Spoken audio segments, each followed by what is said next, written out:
అందరికీ నమస్కారం అండి. ఇంకొన్ని గంటల్లో తమిళనాడు పోలింగ్‌కి రంగం సిద్ధమైంది. అయితే విజయ్ గారు కన్న కలలను ఆయన నెరవేరుస్తారా లేదా అనేది వేచి చూడాలి. విజయ్ గారు లాస్ట్ స్పీచ్‌లో కూడా అన్నారు డీఎంకే పార్టీని ఓడించండి అని.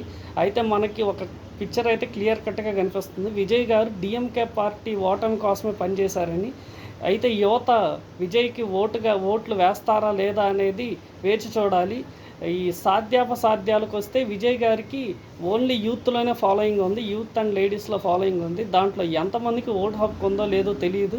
పార్టీ క్యాడర్ అనేది అతనికి బలంగా లేదు. పోల్ మేనేజ్మెంట్ కూడా అతనికి అనుకూలించదు. డిఎంకే లాంటి పెద్ద పార్టీని ఢీకొట్టాలంటే చాలా అనుభవం ఉండాలి. ఆ అనుభవం విజయ్ గారికి ఇంకా వచ్చినట్టు లేదు, తన మాటల్లోనే కనిపించింది. అండ్ అతను డిఎంకే పార్టీని ఓడించడానికి మాత్రం కంకణం కట్టుకున్నారు. ఒకవేళ కనుక అతను క్రిస్టియన్ ఓట్ల మీద బాగా ప్రభావం చూపిస్తే డిఎంకే పార్టీకి ఇబ్బందులు వస్తాయి. బట్ అలా అయిద్దో లేదో అనేది చూడాలి. తమిళనాడు ప్రజలు నాడు అనేది ఎలా ఉంటుందో ఎవరికీ తెలియదు. ఈ భారతదేశం మొత్తం మీద ఈ నాడి అర్థం కానిది తమిళనాడు ఓటర్లదే. ఏమో ఒకవేళ వాళ్ళు కొత్త మార్పు కావాలంటే విజయ్ గారికి ఓటేస్తారు, లేకపోతే వాళ్ళు డిఎంకే పార్టీ కావాలంటే డిఎంకేకి ఓటేస్తారు.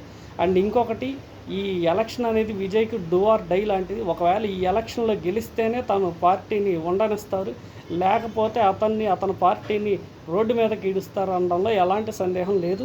ఇప్పటికే అతని మీద విడాకుల కేసు కానీ, తర్వాత ఈ కరూరు తొక్కేసలాట కానీ, జననాయకన్ కానీ బ్యాన్ చేయడం కానీ ఇవన్నీ విజయ్ గారిని ఇబ్బంది పెట్టారు. ఒకవేళ ఈ ఎలక్షన్లో విజయ్ గారు కింగ్ మేకర్ కాకపోతే అతనికి విజయకాంత్కి పట్టిన గతే పట్టిద్దని నేను అనుకుంటున్నాను. Thank you.